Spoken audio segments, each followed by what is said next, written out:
The friction force acting on 1 kg block is. देखिए figure दे रखा है और इसमें फ्रिक्शनल फोर्स कितना लग रहा है 1 kg ब्लॉक पे, ये अभी हम लोग डिस्कस करेंगे। कैसे निकालेंगे इसको कि इस पे कितना, एक ब्लॉक है 1 kg का, है ना, 99 kg के ऊपर 99 kg के ओवर रखा हुआ है, फिर स्मूथ सरफेस पे सिस्टम को रख दिया गया। ये जो सरफेस देख रहे हैं ये हमारा स्मूथ है, ठीक है, और इस पे 10 न्यूटन का फोर्स इस पे लगा रहे हैं, इस पे नहीं लगा रहे हैं। 10 न्यूटन का फोर्स 99 kg यानी लोअर ब्लॉक पे लगा रहे हैं। तो अब हमें डिसाइड करनी है कि 1 kg के ब्लॉक पे कितना फोर्स लगेगा। देखिए यदि सिस्टम मोशन में पूरा नहीं है, यदि ये फोर्स नहीं रहता, 10 न्यूटन नहीं रहता, तो पूरे सिस्टम को मान लेते रेस्ट, तो उस केस में ये बॉडी 1 kg का है, उसके जो सरफेस बनेगा इसके कांटेक्ट में 99 kg के कांटेक्ट में, तो उस समय फ्रिक्शन नहीं होगा, जीरो होगा।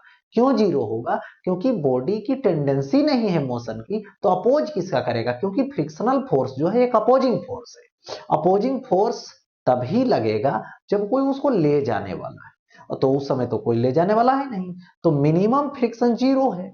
मैक्सिमम देख लेता हूं कितना है, तो मैक्सिमम जो होगा, मैक्सिमम स्टैटिक फ्रिक्शन होगी, मैक्सिमम स्टैटिक फ्रिक्शन जिसको लिमिटिंग फ्रिक्शन बोलते हैं। तो देखिए यहां पे सबसे पहले 1 kg ब्लॉक पे मैक्सिमम फ्रिक्शन यानी ये स्टैटिक है, तो कितना आएगा? म्यू एस एम जी आएगा। तो म्यू एस कितना है? 0.5 है। एम कितना है? 1 kg का है, जी का वैल्यू 10 है, पॉइंट हटा दीजिए कट जाएगा, तो ये कितना हो जाएगा? 5 न्यूटन का। यानी इस सरफेस जो आप देख रहे हैं, इस सरफेस पर मिनिमम फ्रिक्शन लगेगा कितना? मिनिमम लगेगा जीरो, जिसमें सिस्टम पूरा रेस्ट में है। और यदि मान लीजिए फोर्स लगा के ले जाना चाहते हैं, तो ये जो ब्लॉक है इस ब्लॉक पे रखा हुआ है, तो 1 kg के ब्लॉक पे जो पीछे साइड, क्योंकि 99 kg पर जो फोर्स लगाओगे आगे तरफ, तो सिस्टम जाना चाहेगा आगे की तरफ, तो ये ब्लॉक जो है वो पीछे छूटना चाहेगा। कौन छोड़वाएगा इसको? कौन बैक करेगा? तो यहाँ पे स्यूडो फोर्स, ठीक है। यदि पूरा सिस्टम ए एक्सेलरेशन से आगे जाएगा तो ए एक्सेलरेशन से ब्लॉक पीछे छूटना चाहेगा, और वही यहां पर फ्रिक्शन जो डेवलप होगा वो इसको साथ ले जाना चाहे, ठीक है। तो यहां पर मैक्सिमम कितना फ्रिक्शन लगेगा? तो मैक्सिमम लगेगा 5 न्यूटन, मिनिमम लगेगा 0। यानी कह सकते हैं कि ये जो फ्रिक्शन होगी यहां पर, ठीक है, वो ग्रेटर इक्वल टू 0 होगा और लेस इक्वल टू 5 न्यूटन होगा। मतलब यही होगा इतना के। अब देखना है कि होगा कितना, ठीक है, अप्लाइड कितना इस पे आ रहा है। तो सबसे पहले ऐसा करते हैं कि पूरे सिस्टम को एक मान लिए और टोटल फोर्स कितना लग रहा है? 10। तो एक्सेलरेशन कितना हो, ठीक है, तो acceleration is equal to force by mass, तो capital M plus small M.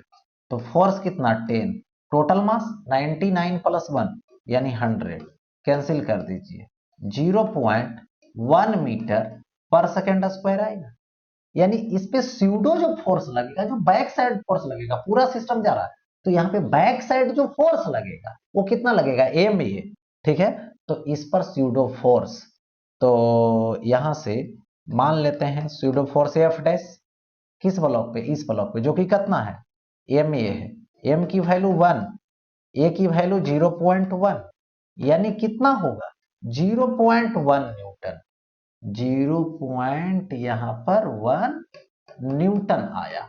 यानी 0.1 न्यूटन से पीछे छुड़वाना चाह रहा है, और लेकिन इसके पास फ्रिक्शन लगाने की कैपेसिटी कितना है?